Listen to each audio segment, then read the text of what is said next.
I am the next reporter, Carl Anthony Arreglo. The next topic is about alteration in document, how to explain. Under Section 31, Rule 132, the party producing a document as genuine which has been altered and appears to have been altered after its execution in a part material to the question in dispute must account for the alteration.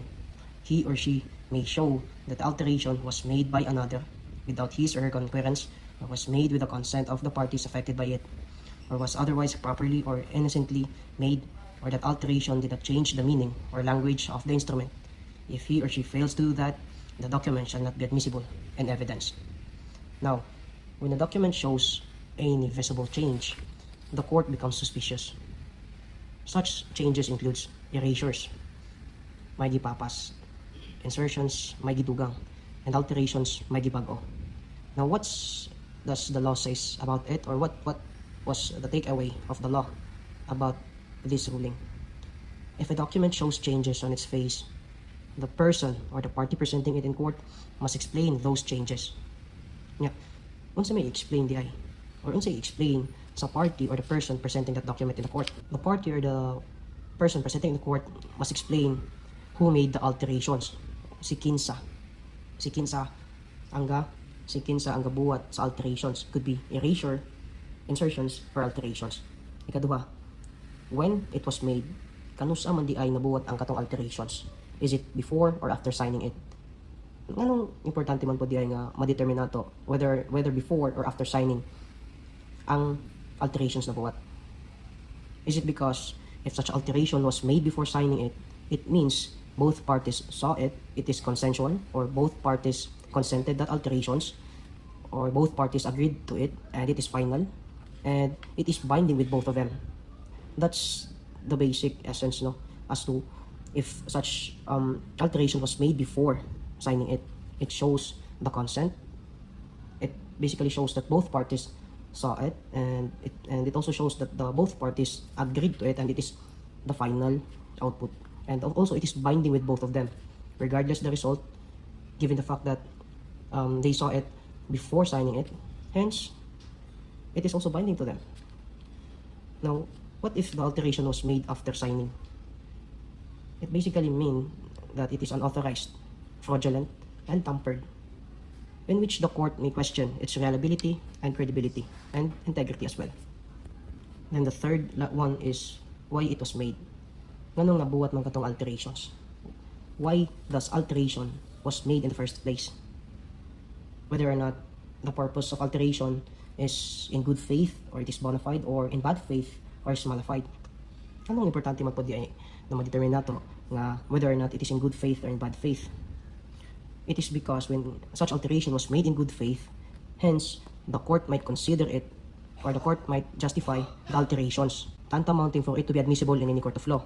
However, if it was in bad faith, or the alteration was made in bad faith, hence the court might not accept it as an evidence, that it might reject it. The main question here is why does there is a need to explain the alterations? Nga namang need yun din nato i-justify. Why is it there's a need to justify? Why does it must be supplemented with valid reasons nga nung na-made ang alterations? Anong dili man nato pwede lang pasagdan na lang na siya nga okay ra nang may alterations, ma-accept ra magyapon na sa court. Ano man, why thus there is a need to justify the alterations? Again, general rule, if na changes sa document, no, the court might ask whether or not if it's still real or original agreement. And it is also one of the reasons po niya nung i-explain nyo na to is in order to prove that the document is authentic, real, and genuine. The court only accept documents. It is important to note that the court only accept documents that are real, genuine, and not tampered. If there are changes, the court may think that maybe this was edited or falsified. And it is also important to note that valid and justifiable explanation removes doubt in court, tantamounting to the admissibility of such document. So, in totality, alterations is allowed, but it must be explained. It must have valid explanation, a justifiable grounds. Otherwise, it destroys credibility and its integrity. And also, it must be explained so that the court can be sure that the document is genuine, agreed upon, and not fraudulent. Otherwise, it cannot be trusted as evidence and it is inadmissible in any court of law. Section 33, Rule 132 states documentary evidence in an official language. Documents written in an official language shall not be admitted as evidence unless accompanied with a translation into English or Filipino. To avoid interruptions of proceedings, parties or their attorneys are directed to have such translation before trial. Now, as a general rule, documents that are submitted in court which are not written in English or Filipino is in fact inadmissible as evidence. This is pursuant to Article 14, Section 7 of the Philippine Constitution, which provides that the official languages of the Philippines are Filipino and English if provided by the law. In the case of People of the Philippines versus Tumaken, the Supreme Court held that if an affidavit is executed in an official language, the court has discretion to deny or give the party the opportunity to secure a translation of the affidavit. Hence, Section 33 is not absolute but rather discretionary. It is due to the fact that the court has the discretion whether or not to deny or accept the documents written in an official language other than English or Filipino. Henceforth, that it is a case-to-case basis in which the discretion is left in the wisdom of the court. Now, to fully understand or to grasp the rationale about this section, let us answer a question which is still under the People of the Philippines versus Tumaken. And the question is a document written in Cebuano admissible as an evidence in any court of law? Think of it. Well, as what I have said earlier, as a general rule, any documents written in a language other than Filipino or English shall not be admitted as an evidence unless otherwise accompanied with a translation in Filipino or English language. And it is important to note that such document must be submitted in a court of law before trial. It is because the main purpose of the submission of evidence or a document before trial is to avoid interruptions of the proceedings. Now, that's the primordial purpose unto why these pieces of evidence or unto why these documents must be submitted before trial. Now, as we progress, we already know that in every general rule, there's always an exemption.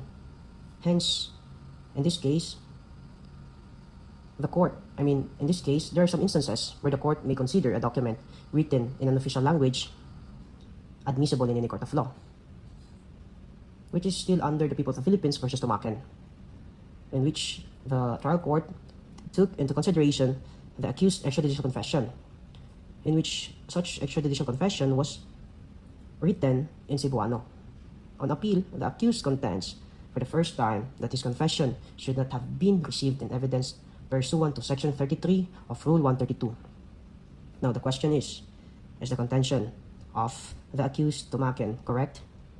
Is his defense that his confession should not be admitted as an evidence correct? Now, to answer the question, strictly speaking, the extrajudicial confession made by Tumaken should have not been admitted by the trial court as evidence.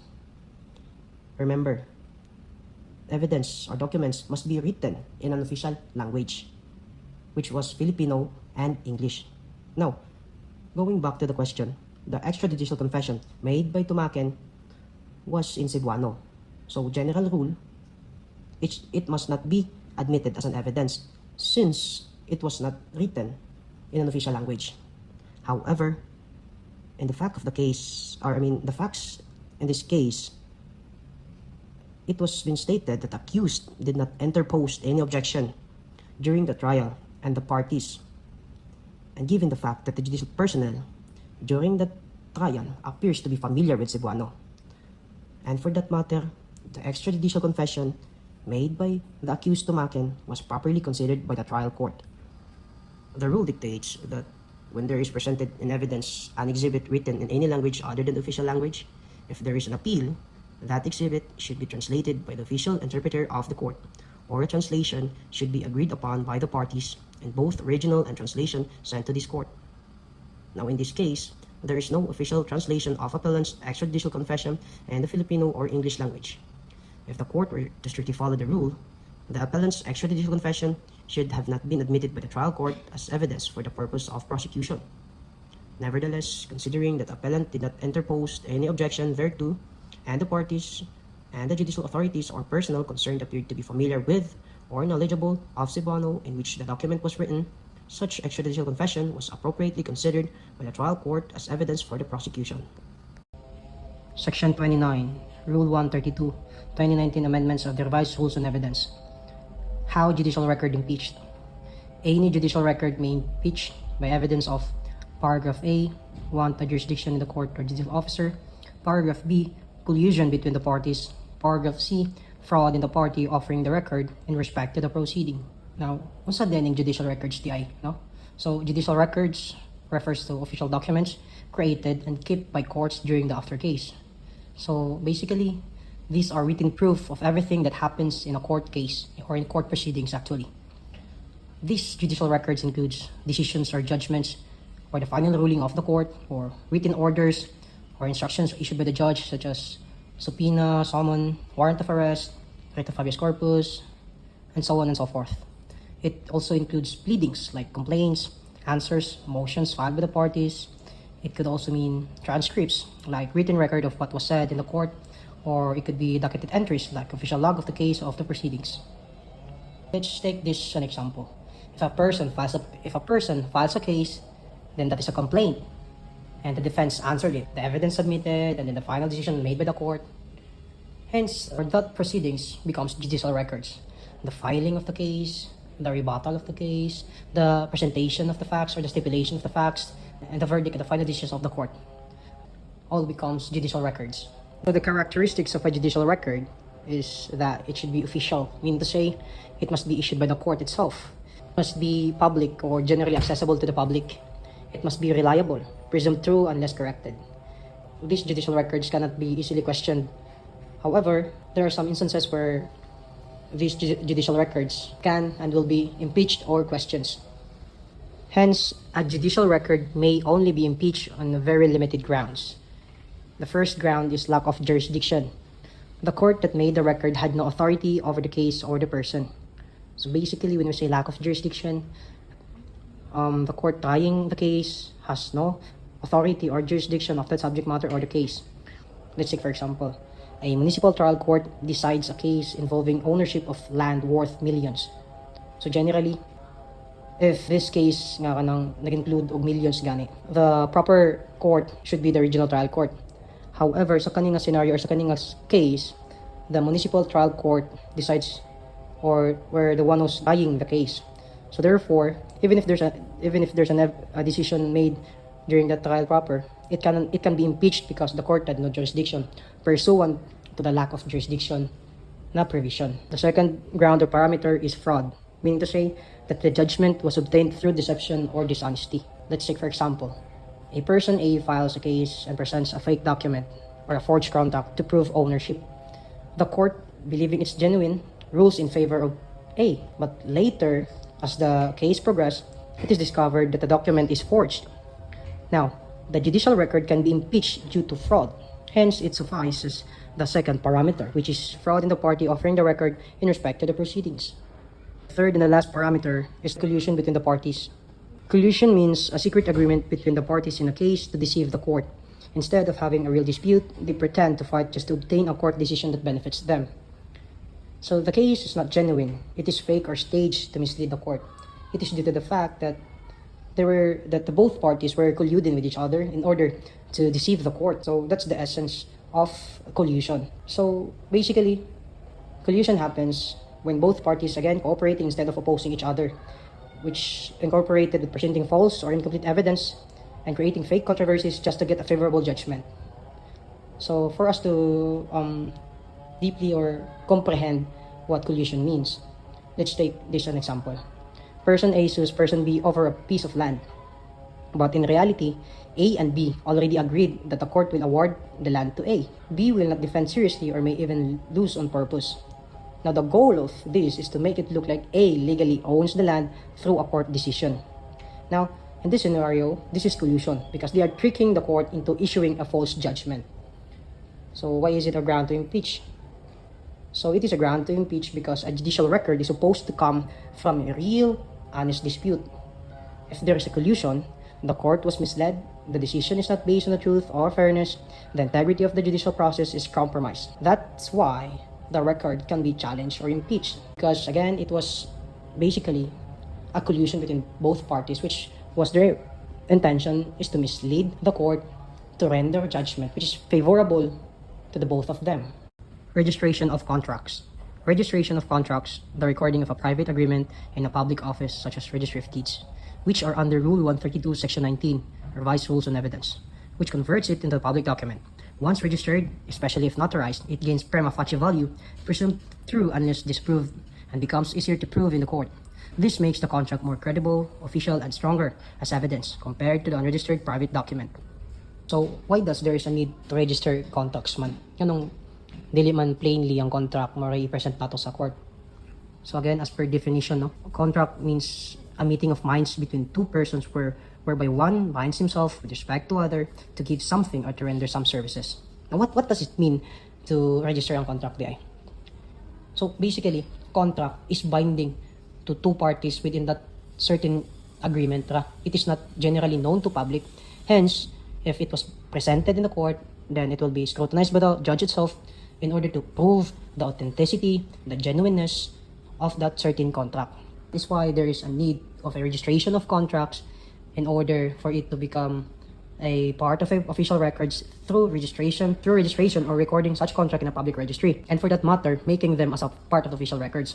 Because pursuant to Rule 132 of the Revised Rules on Evidence, such records nga kanang records which was registered into the public registry are considered prima facie evidence of the facts stated therein. So what does it mean? It basically means that they are presumed authentic and may be presented in court without the original document itself. Again, if such contract is registered in public registry, the court shall presume that it is a prima facie evidence that they are authentic, genuine, and real.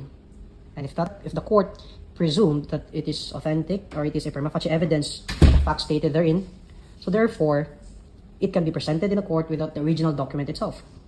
But it is important to note that the registration of the contract does not create the contract, but merely serves as a proof of its existence and provides notice to the public.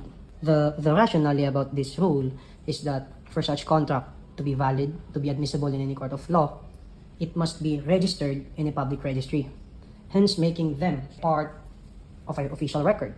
And if such contract is part na sa official record, then the court may presume that such records are considered prima facie evidence of the facts stated therein. Again, meaning to say nga the court will presume that such contract or record is authentic, real, and genuine, regardless if present ba ka the original document itself or dili. That's the essence. That's the beauty of registration of your contract. Because the court may build or the court may put trust sa imong contract, sa imong document, it is because it is known to the public and it is notarized or it is authenticated by a public registry. That's the beauty of having your contracts registered. So again, it is important to note that such registration does not create the contract itself, but it merely serves as proof of its existence and provides notice to the public. And additionally lang po, no, if a contract is registered, it is treated by the court as authentic, reliable, and admissible in any court of law. That's the beauty. Again, that's the beauty having your contract registered, because dili nakasulong sa court kay known naman na siya sa public gani nga known na siya sa public o authentic o reliable na siya tungod kay nakuan man na registered man siya sa public registry or public of deeds gani. So that is why the court will not scrutinize deeper your document given the fact that it has been registered to a public registry.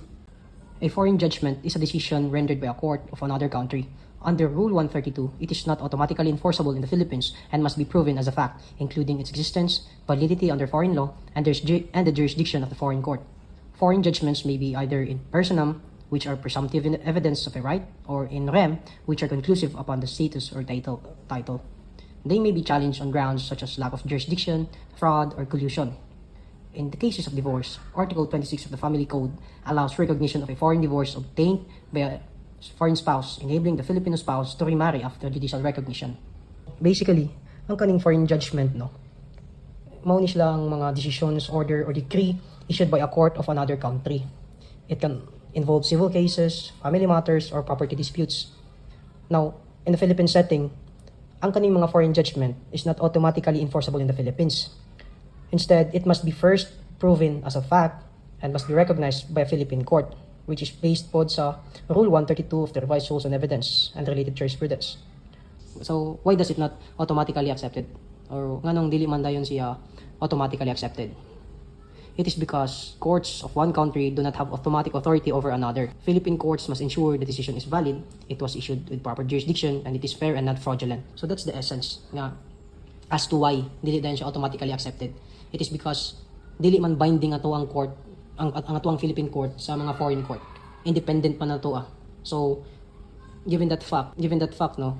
So the foreign law or the foreign judgment must first establish the existence of the fact and must first establish that it is somewhat like, so the foreign judgment must first establish the existence of its fact, and it must be first recognized by our Philippine court, which is dili po siya madali-dali nga ma-recognize because i-ensure pa man na sa ato ang Philippine court nga dapat ang decision is valid siya and na siya with proper jurisdiction and it was not made through fraudulent activities. However, it is made in a just, fair, and impartial judgment sa court. So that's the considerations, things to consider in order for the Philippine court to recognize a foreign judgment to be enforced within the Philippine jurisdiction. So that's the parameters. So natay gitawag ng types of foreign judgment, natay in personam or against a person, which only affects a specific individuals. It is only presumptive evidence of a right and can still be challenged, such as the payment of debt. And the second type is in rem or against a thing or status. It affects the status of a person or property, which is conclusive upon the status or title, such as divorce, legitimacy, ownership of property, and etc. So, ni-isdot na ta nga not automatically enforceable ang foreign judgment within the Philippine jurisdiction.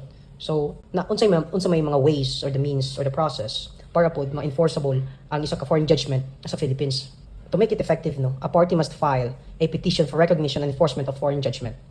Mo na i-file sa presenting party para pod ma-recognize nga ang foreign judgment should be enforceable within the Philippine court or within the Philippine territory. So, upon filing sa kanang petition, unsa may need to be proven. So, the first point is the existence of the judgment, which is ang katong official copy of the decision nga made by the foreign country, made by the foreign court itself. The presenting party should produce the official copy of decision made by the foreign country. And the second one is the foreign law itself, or the doctrine, or the proof that the judgment is valid under the country's law. Unsa may legal provisions ani nila, unsa may doctrine, unsa may ruling, unsa may basis ani nila nganong enforceable man ang nganong enforceable man siya nga judgment, or is it legal or is it illegal, or is it just kanang buhat-buhat ra na sa kanang nga kanang person, or is it a fraudulent ra na siya nga petition ra di wala di siya specific nga legal provisions or wala siya rulings or doctrines na gina-follow. So that is why there is a need to prove that the judgment is valid under a country's law, that such judgment or such ruling is in fact existing sa kanang country. The last one is the jurisdiction of the foreign court. So the court had authority over the case and the parties. So basically, it talks about the authority and the jurisdiction of the court over the subject matter or over the case to be trialed. So to fully understand pod, no, I will cite an example. So let's say si Carlo, a Filipino, marries Lisa, an Australian. So, Lisa obtains a divorce in Australia. So, since divorce is pwede sa Australia, so therefore, Lisa obtains divorce sa Australian setting. So, under the Australian law, they are no longer married. However, in the Philippine setting, Carlo is still considered married. It is because, generally, divorce is not allowed in the Philippines. So, what will Carlo gonna do is, he will file a petition for recognition. So, again, katong petition of recognition, upon filing a petition of recognition, he must present the divorce decree, the Australian law allowing the divorce, the proof, the court that has jurisdiction. So kaning divorce decree, it is the proof of existence. The proof of existence nga, in fact, nga na-adjudge judgment or the official copy of the decision nga divorce na po sila sa under the Australian law. Yeah, when you say kaning Australian law allowing the divorce, so basically na-adjudge jurisprudence or na-adjudge ruling or law stating that divorce is pwede or legal sa ilahang country. And the last one is that the court producing that divorce decree must prove that the latter has jurisdiction over the case. Okay, kasi manggod, once it was found out that the court has no jurisdiction over that case, so it is another story na pod. Ma-challenge na pod na siya, and so on and so forth. Dili na pod siya magrantan og divorce. So once these three parameters is masuffice ni Carlo, like atong existence of fact, the existence of fact, the foreign law itself, the jurisdiction of the court, once granted or once nga masuffice ni Carlo, no, the divorce is recognized by the Philippine setting, by the Philippine law, hence Carlo can legally marry again. That's the essence of this foreign judgment, no. Again, foreign judgment, it is not automatically enforceable sa Philippine law. It must be proven first, it must be recognized first sa atuang Philippine court, which is na siya ito law ka-parameters. The first parameter, the existence of the judgment, meaning to say, ang official copy of the decision, ang official copy sa decision sa court nga annulled, nga divorce na ang isa ka tao. The second one is the foreign law itself. Unsay legal provisions na by doctrine, na by jurisprudence jud nga nagpamatinuod nga legal nga pwede ang divorce sa ilang country. So there is a need to produce a proof that the judgment is valid under that country's law in relation sa divorce. So it must be supplemented nga naadyoy balaod nga nag-allow sa divorce sa kanang foreign country. And the last parameter is the jurisdiction of the foreign court. So again, ang court nga kanang naghandle sa case must have the authority, must have the jurisdiction over the case and the parties itself. Kay once man gud ma-prove nga walay jurisdiction ang court sa kanang kaso, dili magrantan ang petition na imong i-file sa Philippine court, which is as a result dili mag-grant ang imong petition nga ma-recognize ang foreign judgment nga nabuhat sa foreign country, nga ma-recognize ang katong foreign judgment which was made outside the Philippines to be enforced and binding within the Philippine setting. Church registries, Rule 132 Philippine law. What are church registries? Church registries are official records kept by religious organizations such as Catholic Church, other recognized religious groups. They usually record baptisms, marriages, cremations, and burials. So legal basis, Rule 132, Section 19, church records are considered public documents if they kept in the ordinary course of business and properly maintained. They are admissible in court as evidence of the events they record. So basically, ang kaning church register sa jud is makaprove ni siya sa isa ka marriage, baptism, or birth when ang civil records or when the civil records are missing or incomplete. So that's the essence sa church registries. If such civil records are missing or incomplete, pwede nimo magamit ang church registries as a prima facie evidence nga to attest nga legal or authenticated ang imuhang document. So the requirements of admissibility of church registries is to use church registry in court, it must be officially kept by the religious organization, authenticated. Again, it must be authenticated as usual. In order for such document to be admissible in any court of law, it must be authenticated. It must be to fully understand sa concept sa kaning church registries. Let's take for example, a Catholic couple's marriage certificate is missing in the civil registry. So therefore, the church registry showing their marriage can be presented in the court as evidence of their legal marriage. So as what I have said, regardless nga if mawala ang imuhang marriage certificate, imong baptismal or imong birth certificate, pwede nimo magamit ang church registry document na showing nga imong marriage is valid or effective. So it does not needs sa katong original certificate nimo. Ang document or ang church registry is pwede na and can suffice na as a means of authenticating or proving your marriage or proving that your marriage is legal. So take away, the church registries are recognized under Philippine law as official records for proof of sacraments or events. Proper authentication and maintenance make them admissible as prima facie evidence in legal proceedings. So as what I have said, a mere documents are church registry showing a marriage, a baptismal, or a birth of a certain person can suffice as an evidence to prove your existence, to prove your marriage, and to prove your baptismal. So that's the essence of church registry. Now, it is because the church registries are recognized again by the Philippine law as official records for proof of sacraments or events. So binding rin ni siya or applicable rin ni siya if ang document under dispute or scrutiny is if sacraments or events like marriage, baptismal, or the birth of a person. Again, the rationale or the essence of the church registries is that it is only applicable if the document of dispute or under scrutiny is the sacrament or the events of a person. Could be marriage, baptismal, or the birth of a person. Maura ng tulok.